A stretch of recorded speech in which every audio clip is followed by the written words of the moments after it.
환단고기의 5번째 문헌인 태백일사 중 가장 핵심적인 사상편은 바로 천부경운입니다. 이는 고조선 이전의 상고시대부터 전승되어 내려온 것으로 알려진 81자의 짧지만 함축된 경전입니다. 천부경이란 무엇일까요? 천부경은 총 81자, 즉 9 곱하기 9의 한자로 구성된 짧은 경문입니다. 태백일사에서는 이를 하늘에서 내린 부호, 즉 우주의 이치와 인간의 본성을 밝혀주는 글로 해석합니다. 원문의 첫 구절을 보면 일시무실 석상극 무진본으로 시작됩니다. 한자 하나하나가 독립적인 의미를 가지며 그 뜻을 풀다 보면 고대 동방 철학의 정수가 드러납니다.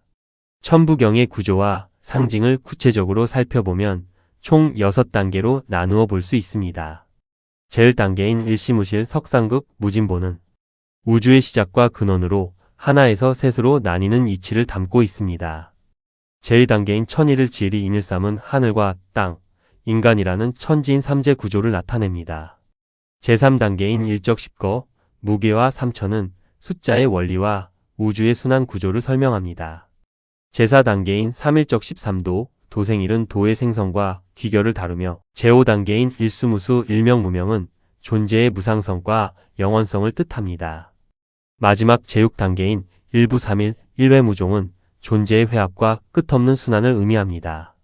전체적으로 보면 우주론, 수리철학, 삼재사상, 순환론, 영성론이 융합되어 있습니다. 핵심 사상을 풀어서 설명하면 첫째, 우주는 하나에서 시작되었습니다.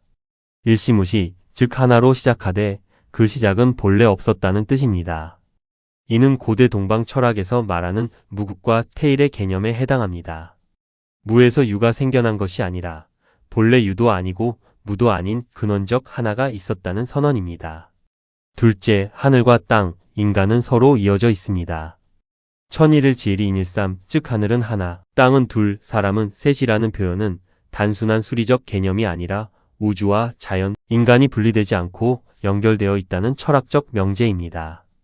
셋째, 숫자는 곧 이치입니다. 일적 십거, 무게와 삼천은 숫자 하나가 쌓이면 열이 되며 끝없이 커진다는 뜻입니다. 수리적 사고는 곧 천문의 원리, 대자연의 법칙, 인간 삶의 구조와 맞닿아 있습니다. 천부경운은 단순한 경문 해설이 아닙니다. 이것은 고대 한국인의 우주관, 철학관, 인간관을 압축해 놓은 진경이라 할 수 있습니다. 나는 어디서 왔고 왜 존재하며 어디로 가는가라는 철학적 질문에 대한 동방적 해답이 이 81자에 담겨 있습니다. 현대인은 데이터를 쌓고 논리를 해체하며 과학으로 우주를 설명하지만 단 한 문장으로 우주를 노래한 이 경문 앞에서 우리는 다시 일시무시를 되뇌게 됩니다. 천부경이 고대 한국인의 우주관과 철학을 담은 경전이라면 이러한 정신을 바탕으로 성스러운 공간을 만들고 제사를 지내던 문화가 있었습니다. 바로 태백일사의 또 다른 핵심 기록인 소도경전본운입니다. 환단고기의 마지막 문헌인 태백일사에는 단군조선 이전부터 내려오던 제천문화와 영성 중심의 사회 구조를 보여주는 특별한 글이 있습니다. 바로 소도경전본운입니다. 이 글은 소도라 불리던 고대 동방 성소의 존재와 의미를 기록하고 있습니다. 소도란 무엇일까요? 소도는 간단히 말해 하늘에 제사 지내던 거룩한 장소입니다.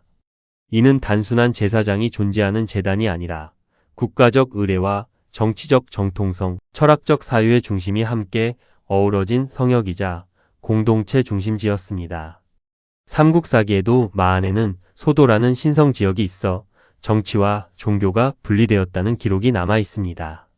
소도경전본운은 그 뿌리가 환웅시대의 신시에 있으며 배달, 고조선, 부여, 고구려로 이어진다고 말합니다. 소도경전본운의 핵심 내용을 5가지 항목으로 정리해 보겠습니다. 첫째, 소도의 기원은 환웅이 신시를 열고 하늘의 제사를 지낸 곳에서 시작되었습니다. 둘째, 소도의 구성 요소로는 제천단, 신단수, 경계표식, 그리고 무기 반입 금지가 있습니다. 셋째, 제사와 정치의 분리입니다. 소도는 왕조차 관여할 수 없는 신성한 영역이었습니다. 넷째, 단군 시대의 계승입니다. 진안, 번안, 마안이라는 사만에도 각각 소도가 존재했습니다. 다섯째, 부여의 연고, 고구려의 동맹, 그리고 수린날의 뿌리로 연결되는 부여와 고구려의 전통입니다. 소도의 4대 특징을 살펴보면 첫째, 하늘과 연결된 장소였습니다. 소도는 단순한 사당이 아니라 천재를 모시는 살아있는 장소였습니다. 환웅이 신실을 열 때부터 소도를 중심으로 천문, 철학, 윤리, 농업 지식까지 교육되었습니다. 둘째, 신단수와 제단의 존재입니다. 중앙에는 신단수라는 거목이 있었으며 이 나무 아래에서 천재의 제사를 지냈습니다.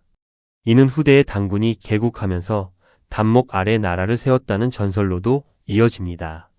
셋째, 정치 권력으로부터 분리된 성역이었습니다. 소도 안에서는 무기를 지니지 못하며 심지어 왕이라 할지라도 함부로 출입하거나 명령을 내릴 수 없었습니다. 이는 하늘 뜻이 사람의 권위 위에 있다는 동방 정신의 표현입니다. 넷째, 사만부여, 고구려까지 이어진 문화였습니다. 단군 조선의 사만 체계인 진안, 번안, 마안에는 각각 독립된 소도가 있었고 부여는 연고, 고구려는 동맹이라는 제천 의식으로 이를 계승하였습니다. 소도 경전 본운을 통해 알 수 있는 것은 이 땅의 고대 국가들이 단순히 농경 공동체를 넘어 하늘과 교감하며 백성과 조화를 이루려 했던 성스러운 정치체였다는 점입니다. 소도는 단지 하늘의 절만 올리는 장소가 아니었습니다.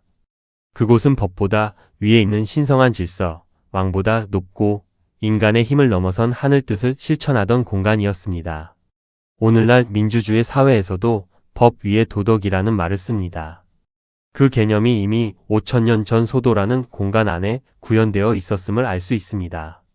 이처럼 신성한 소도 문화와 더불어 환단고기에서는 고조선이 실질적인 정치와 지리 체계를 갖춘 고대 국가였음을 보여줍니다.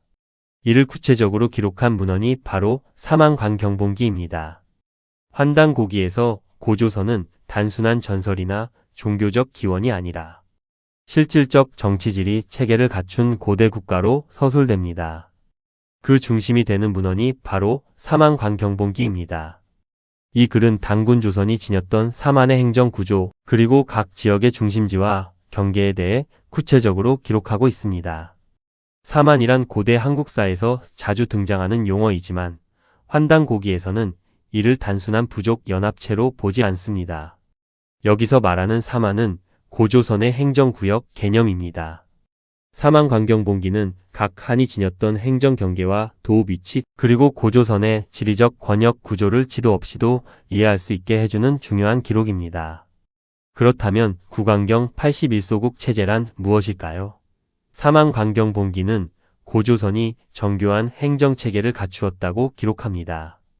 구관경은 오늘날의 9개도 또는 광역지자체와 같은 행정단위이며 81소국은 관경 아래의 소국들로 오늘날의 9년 단위에 가깝습니다. 이 체계는 단순한 지방 분할이 아니라 하늘의 수리 원리에 따라 조직된 행정 질서로 해석됩니다. 9 곱하기 9는 81로 하늘과 땅, 인간의 조화를 이룬 수리 행정을 의미합니다. 사만관경본기를 통해 알 수 있는 명확한 사실은 고조선이 결코 단순한 족장 공동체가 아니었다는 점입니다. 이 문헌은 고조선을 고대 제국 수준의 통합 국가로 보여줍니다. 단군은 철학자이자 제사장이었을 뿐 아니라 행정적 사고와 균형 감각을 갖춘 통치자였음을 시사합니다. 사만은 단지 세 방향의 땅이 아니었습니다. 그것은 하늘의 질서를 닮은 인간 사회의 모형, 곧 우주와 조화를 이루는 국가 설계도였습니다. 이러한 지리적, 행정적 실체를 넘어 환단고기가 가진 진정한 가치는 바로 세계관과 존재관, 정치 철학을 담은 사상에 있습니다. 그 중심에는 천손사상과 삼신일체 사상이 자리하고 있습니다. 고대사의 실체를 넘어선 환단고기의 진짜 가치는 단지 연대표가 아니라 세계관과 존재관, 정치 철학을 담은 사상서로서의 위상입니다. 그 중심에는 천손사상과 삼신일체 우주론이 자리하고 있습니다. 첫째, 천손사상은 신교의 핵심입니다. 천손사상이란 인간이 하늘에서 왔으며 하늘과 연결된 존재라는 인식을 말합니다. 즉 인간은 단지 땅의 피조물이 아니라 하늘의 뜻을 이어받은 신적인 존재이며 정치, 문화, 질서는 하늘과 교감하는 자가 세워야 정당하다는 철학입니다. 환단고기 속 천손의 전승을 보면 황국의 환인, 배달국의 환웅, 고조선의 단군 왕검은 모두 하늘에서 명을 받아 내려온 자, 즉 천재지자로 기록되어 있습니다. 특히 삼성기와 단군세기에서는 왕을 천왕 또는 신인으로 묘사하며 하늘과 인간이 분리되지 않은 신인합일의 정치체제를 이상으로 삼았습니다. 실천적 의미로서 소도, 제천의식, 신단수 숭배 등은 모두 하늘과 교감하는 행위였습니다. 군주가 천손임을 전제로 백성은 스스로를 하늘의 자손, 즉 천손민으로 자각했습니다. 둘째, 삼신일체 사상은 우주의 원리는 하나이되 셋으로 작용한다는 철학입니다. 삼신이란 우주를 구성하고 변화시키는 세 가지 힘을 말합니다. 창조와 기획을 뜻하는 생성의 조화신, 질서와 운용을 뜻하는 전개의 교화신, 그리고 통제와 회기를 뜻하는 통합의 치화신입니다. 그러나 이 셋은 본질적으로 하나이며 우주의 3대 작용이자 인간 내면의 새 본성입니다.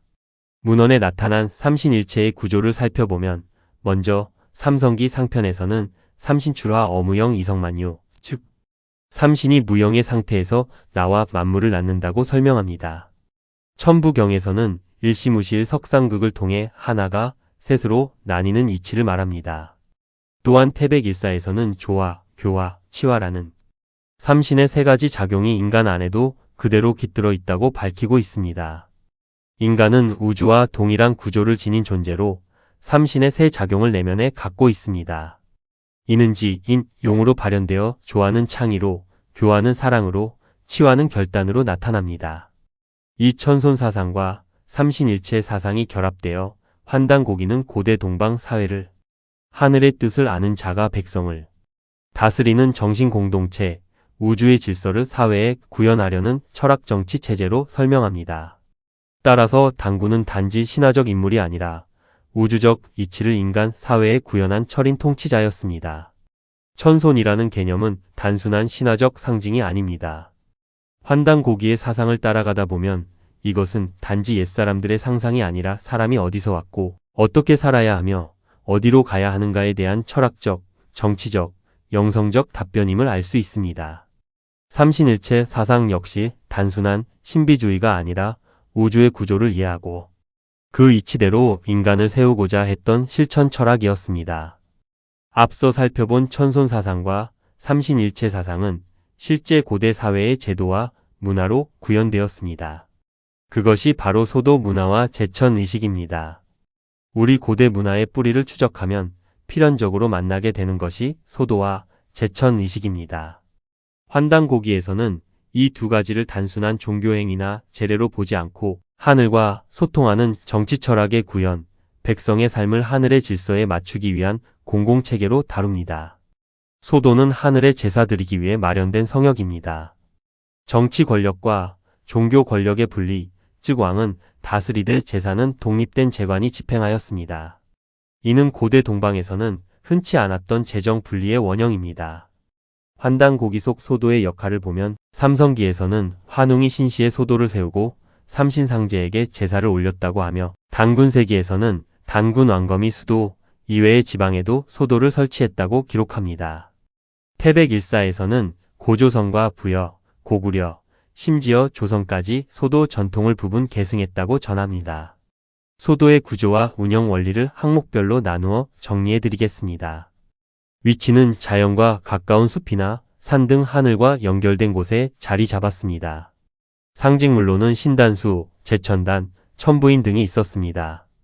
관리자는 제관 또는 청관이라 불렀으며 세습보다는 덕과 지혜를 갖춘 인물을 선출했습니다. 마지막으로 가장 중요한 특징은 정치 세력이 감히 침범할 수 없는 근구지, 즉 신성 불가침 지역으로 간주되었다는 점입니다. 다음으로 제천은 문자 그대로 하늘의 제사를 드리는 행위입니다. 그러나 환단고기는 제천을 단순한 제의가 아닌 하늘의 뜻을 확인하고 백성과 교감하는 공적 정치 행위로 봅니다. 시대별 제천의식의 주요 사례를 살펴보겠습니다. 황국과 배달시대에는 천제라 하여 천제단에서 삼신상제께 올리는 가장 원형적인 의식을 거행했습니다. 단군조선 시대에는 동맹과 팔관회가 개최되었는데 10월에 하늘에 감사하고 온 백성과 나눔을 실천했습니다. 부여시대에는 영고라는 제천의식을 통해 하늘의 제사를 지내고 군사적 단결과 정신문명을 고양했습니다. 고구려 시대에는 부여의 제천의식을 계승하여 동맹을 열고 국가적 통합을 이루었습니다. 소도와 제천의 철학적 상징 구조를 세 가지로 요약할 수 있습니다. 첫째, 하늘과 인간을 잇는 다리입니다. 소도는 인간의 공간인 땅과 신의 공간인 하늘 사이의 중간자적 영역입니다. 여기서 제천이 이루어짐으로써 사회 질서가 우주 질서와 맞닿게 되었습니다. 둘째, 왕권을 견제하는 초월적 권위입니다. 제천과 소도는 왕권의 무소불위를 막는 영적 브레이크 역할을 했습니다. 제관은 정치와 독립된 영역에서 활동하며 하늘의 명령을 대리해 정치적 정당성을 부여했습니다. 셋째, 공동체 통합의 장이었습니다. 제천은 전 민족이 참여하는 행사로 공동체의 신성한 의례이자 문화행사였습니다. 잔치, 체육, 음악 등이 함께 행해져 정치, 종교, 문화를 하나로 모으는 통합축제가 되었습니다. 소도와 제천은 단순히 고대의 유적과 풍속이 아니었습니다. 그것은 인간이 하늘과 어떻게 소통할 수 있는가에 대한 철학이며 권력을 어떻게 제어하고 백성과 어떤 방식으로 하나가 될 수 있는가에 대한 지혜의 제도였습니다. 정치는 권력을 독점하는 수단이 아니라 하늘의 질서를 세상에 구현하는 도구가 되어야 하며 그것은 곧 진정한 공동체의 회복으로 이어집니다. 오늘 이야기가 흥미로우셨다면 구독과 좋아요, 알림 설정까지 부탁드립니다. 감사합니다.